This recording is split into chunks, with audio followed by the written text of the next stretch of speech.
Hello, good people out there, Zimbabweans. My name is Bishop Chitiyo from a company called neWestpro.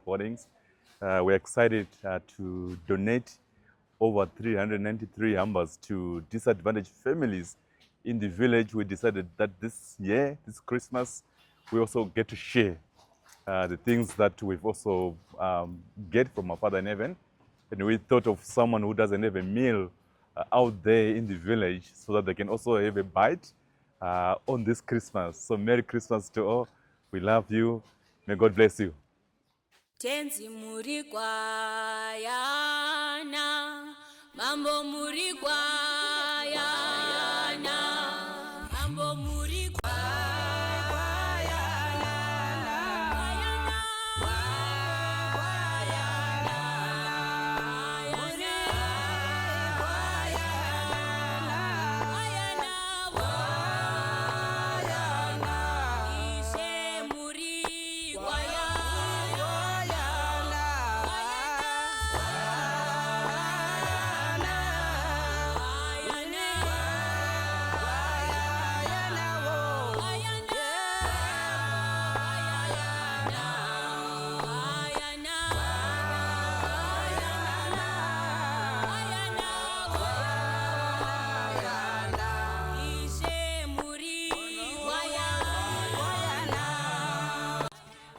Aiwa, nchida kutenda muri Zimbabwe nekuda kwesupport yese yamunotipa pano paSenTV abasa achienda mberi. Ndofunga muri kungozvionera panapa patiri kuti vanhu vari kupiwa chikafu pachena, vanhu vari kugoverwa, chirikadzi nevakura vakwegura pamwe chete nherera vari kupiwa chikafu panapa.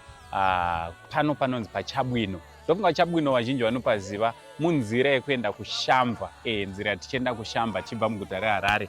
Ndichitoti murisei kwese kwamuri, kwakadii kwese kwamuri. Tinotenda Mwari nevanoramba vachingochengeta. So ndichida kungotenda vekampani yeWestpro ndo vari kuita basa riri panapa, basa rakanaka, basa rekugovera nawo nevasina chikafu. Handiti muno mufestive season paChristmas pano vati aiwa handei tinogovera nawo nechembere harawa, vange vari vanowanawo pekutangira sekuzova kwenyu kuti munyika mune matambudziko akawanda, asi matambudziko edu anotopedzwa nesu kana tinge tabatana, kana tinge tarangarirawo vamwe, ndo zvinokamura kana pamwe chete nokupedza matambudziko edu.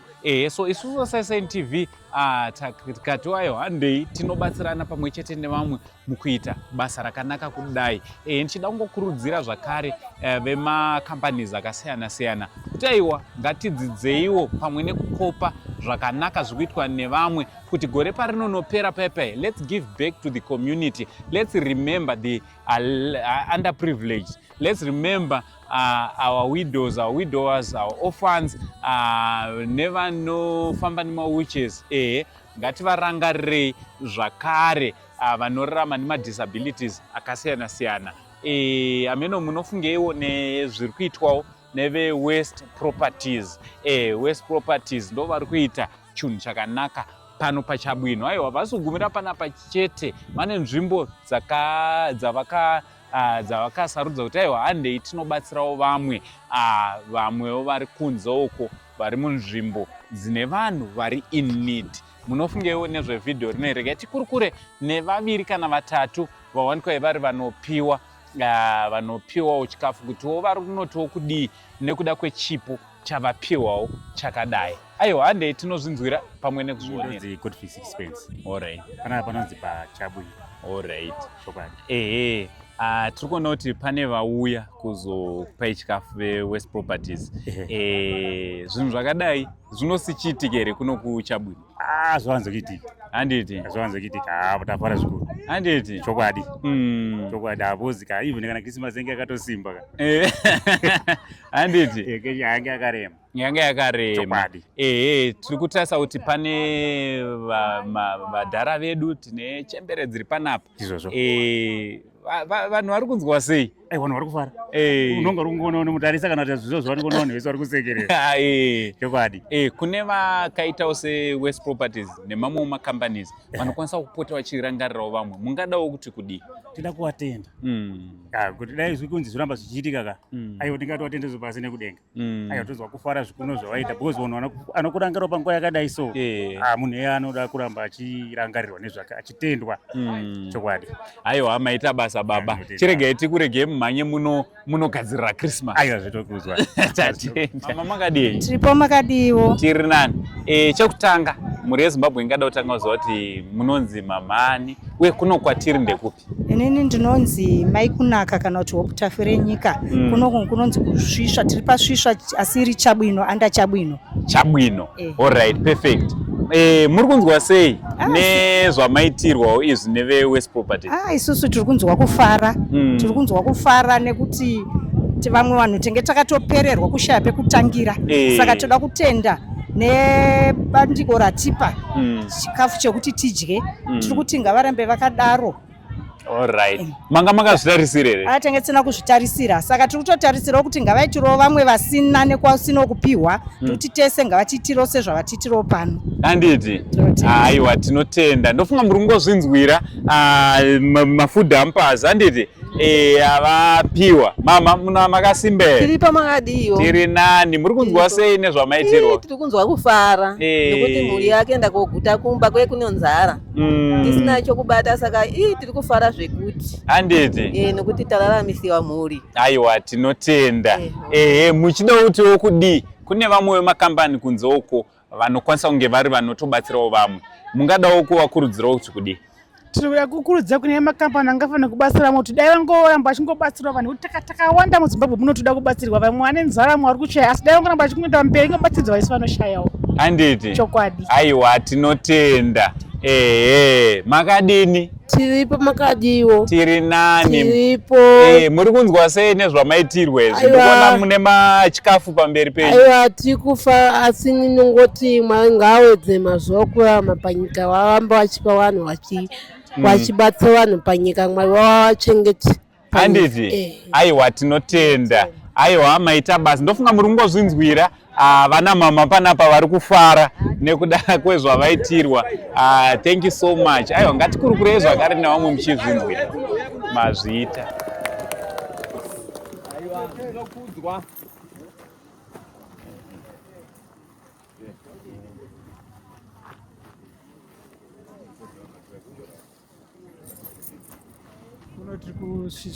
Svisva. Alright, Chabwino. Alright, muri kunzwawo sei nezvamaitirwa nevana venyu veWest Properties? Aiwa ndiri kunzwa kufara. Chinhu chandinakidza. Chinhu chandifadza. Nokuti ndanisa ndambopinda muchirongwa chakadai. Alright. Nhasi ndiri kunzwa kufara kusununguka chaiko. Nhasi muri kunzwa kusununguka. Kamunamato kangu kanzwi. Kamunamato kenyu kasvika. Saka Christmas yanaka ka. Ndapfuma ndichikumbira kuseni kuti Mwari ndiitirewo chakanaka. Chakanaka chacho handauziva kuti ndichochi, ndatochizivewo kamai kuti chakanaka chandakumbira chazadziswa.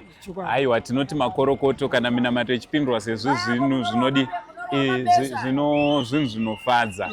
Aiwa maita basa baba. Ndinotenda. Azviita. Ndinongotenda vauya nezvinhu izvi. Dai Mwari varamba vachivachengetedza kusvika munhingi basa ravo richikudzwa richivandudzwa richiita zvibereko.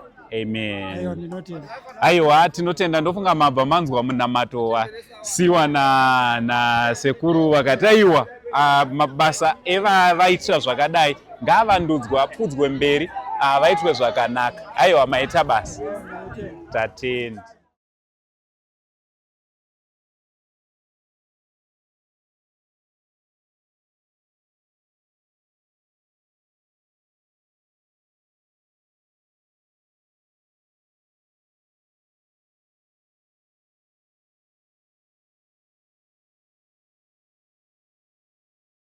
So now tazouya zvakare kunoku kunonzi kwaSeke Dzandura. Seke Dzandura ndokwatauya zvakare nemahampers ari panapa anogona iwo kusvika 90 plus 100. 90 200 papapa. So tine chembere, harawa dziri panapa, chirikadzi dzatiri kuda kuti tinge tiri tinopa. We just want to say thank you to WestPro Properties, right, for such a noble gesture. Yes, this is a noble gesture yekupawo, yekuremember vanoshaya munguva dzakaita sedzino, nguva dzefestive season. So mvura sezvamuri kuona kuti kuri kuita kuchinaya, handiti kuri kuita kuchinaya, kureva kuti zvadayirwa, zvagamuchirwa, handei tinokurukura nevanhu vakamira nechikonzero chemvura, vanhu vazopinda.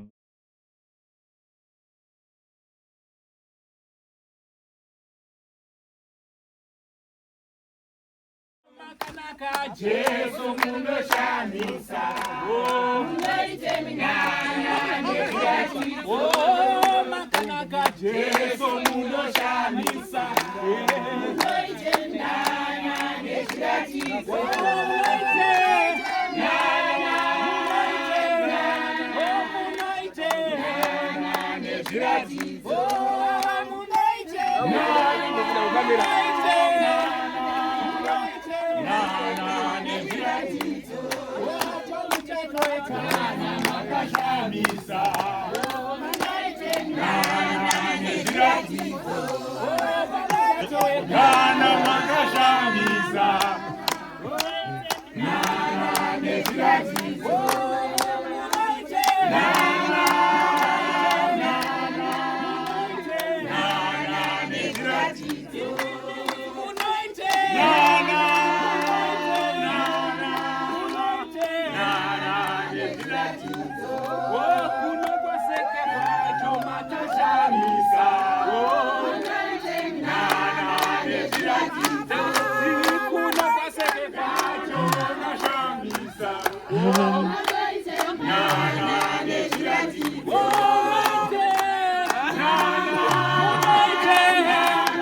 Ndofunga muri kungozonera zvikuitika panapa. Itruck rauya nemagroceries, vana mai, chirikadzi, handiti chirikadzi, chembere dziri panapa dzauya kuti dzinge dzizinowanawo zvavaitirwa na Mr Ken Sharpe. We just want to say thank you, sir, for remembering the underprivileged. Thank you, West Properties, for for doing such a noble thing, for remembering our fellow Zimbabweans, those who are underprivileged. Thank you so much. We really appreciate. Tichito kune mamwe macompanies ayo ndo chinhu chekudzidza, maorganizations mamwe ndo chinhu chekudzidza chakanaka chekuti tinge tiri tinorangarirawo vamwe. Tiri kunoku kwaSeke dzandura kwatauya kuti tinge tiri tinodistributa chikafu. Ndofunga muri kungozvionera vanhu vari kufara panapa, vanhu vari kuva nenguva yakanaka. Tichingoda kungotenda zvakanyanya, hatina mamwe mashoko kunze kwekungoti may the good Lord bless you so much, may the good Lord continue blessing you, nekuti pamuri kuropafadzwa nemi nevamwe mhuri dzeZimbabwe. Ava vanhu havavazive, havana kumbobvira vakaonana navo, vanhu vavakangorangarira kuti aiwa kune vamwe vanhu vandofanira kuti ndinge ndiri ndinoitira chinhu chakanaka. Thank you so much, thank you so much. Regai tikurukure ne1 or 2 panapa tinzwewo kuti vari kufarawo kusvika papi.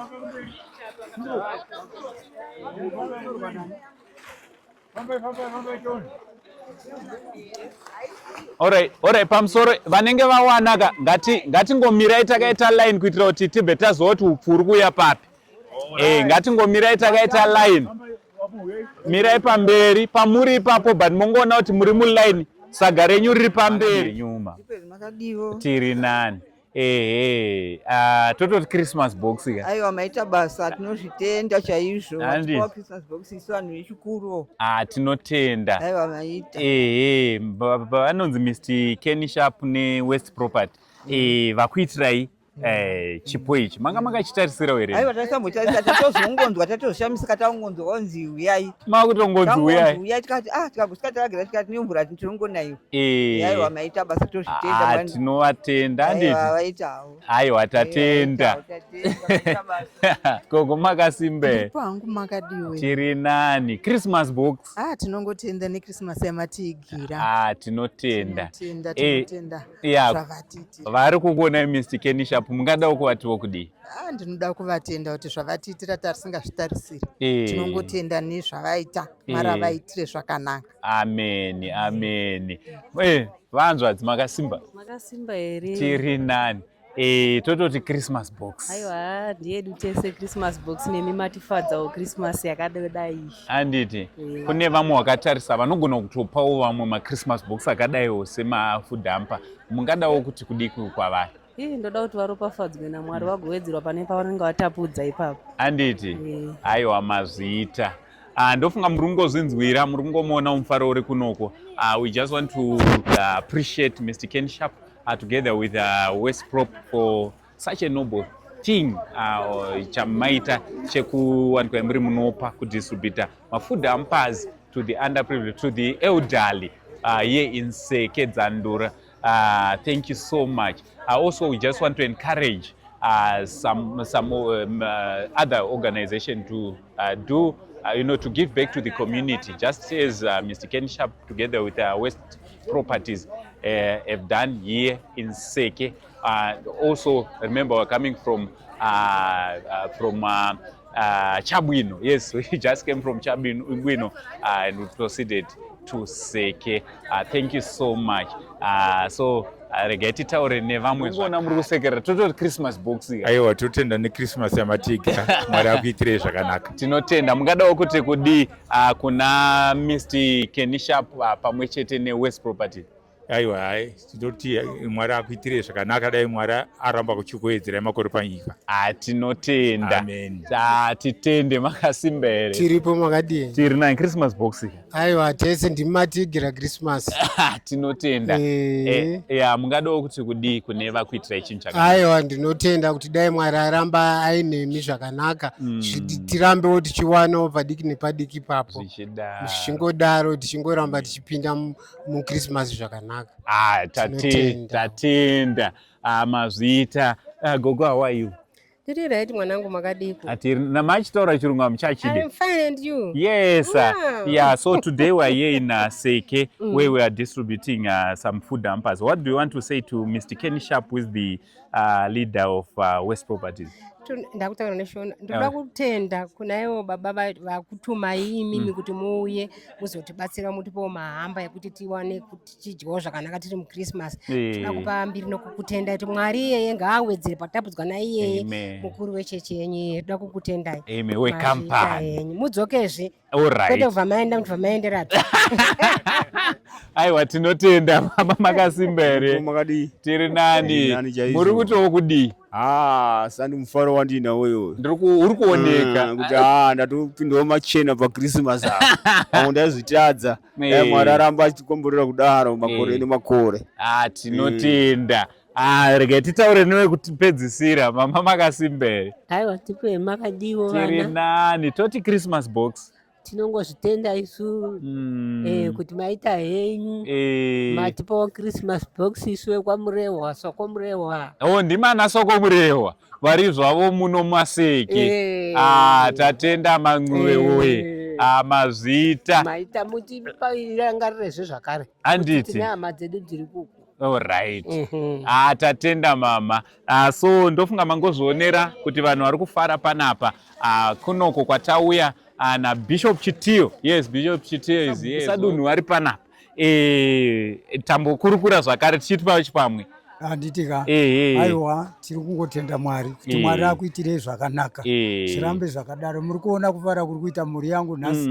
Yenge isingazvingifungire asi kuronga kwaMwari vacho. Amen. Hakuna munhu anoti anodzivisa. Amen. Aiwa, mufambe zvakanaka, tatenda zvikuru. Aiwa, nesuwo tafara tikakuonai muchifara seizvozvizvi. Nesuwo tinobva tanyanyisa kufara kuziva kuti kunyange naMwari vari kufara nekuda kwechiitiko chakadai. Chokwadi. Aiwa, tinotenda. Kuna Mr Ken Sharpe. pamwe chete neWestpro mungada kuti kudii? Nekuti ndova kurangarirai vafunga kuti ndine hama dzangu dzandoda kurangarira. Ega ndingovatenda zvikuru nekwavari chaiko iko kufunga munhu anenge ari kure kudaro kuti kune hama dzangu dziri uku endai munodzipawo kudya. Aiwa, tiri kutenda chaizvo kuti Mwari avaitire zvakanaka. Amen. Amen chaizvo. Aiwa, maita zvenyu ava ndo mutungamiriri wedunhu rino vati aiwa vatigamuchira zvakanaka vakati svikai vakagamuchira zvakare chipo chabva kuna Mr Ken Sharpe pamwe chete neWestpro Properties. Alright, hanzi sabhuku munonzi sabhuku. Tinonzi sabhuku mutopo. Mutopo Christopher. Titenda zvikuru chaizvo kuna Bishop. Yes. Kuti Bishop ngavaramba vachitungamirirwa nebasa ravari kubata raMwari. Amen. Vasadzokere shure nokuti vari kuti dzora vakawanda mukati menyika kuti tiite mabasa akarurama tiwane kupinda mudenga dzvene raMwari. Amen. Aiwa, tinozvikudza tatenda zvikuru. Titende Mwari wamasimba ose akuitire zvakanaka. Mira ipapo tikuri kure na Bishop. Sure, tiri kuno kwaSeke kudema. Tasvika manhera kuchinaya. Tonzwa kunonzwa Dzandura. Kwadzandura. Tasvika paine dunhu rese ranga riri pano. Tichapa maChristmas hampers. Yes. Toda kupa glory. We give glory to God. Yes. We also want to thank Mr Ken Sharpe. Varangarira mhuri nemhuri dziri kunoku.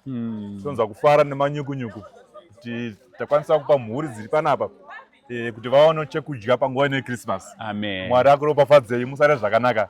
Aiwa, thank you so much. Pana ungorangarirwa vari panapa chete nekuti kunotori nedzimwe chemberi dzatadza kufamba kuuya panapa nekuda kwekuti vakura varangarirwa zvakare nekuranaya nevamwewo vasitoripo.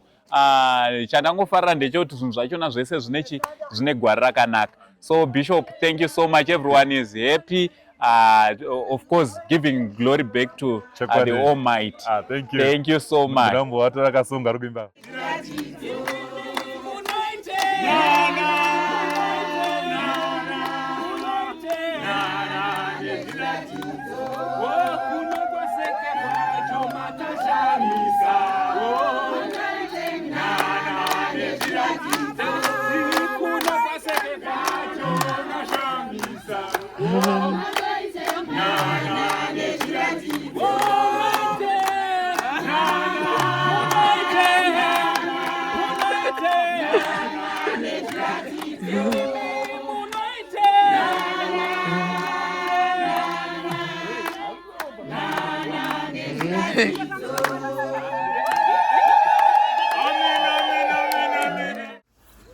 So guys, what do you think about this video? Toda ungotenda. Thank you so much kuna Mr Ken Sharpe together with WestPro. Takubva kunoko kwadzandura kwaSeke kwatatiri ndo kwatapesera nako. So don't forget to share this video, don't forget to subscribe, to like, don't forget to comment. Ndinaye chimuzukuru changu ichi. So mangwana tine tiri kupi? Tiri paKadoma. Yes. Pabingo. Yes. 8. Yes. Namuzhezhe. Perfect. Much love and God bless you.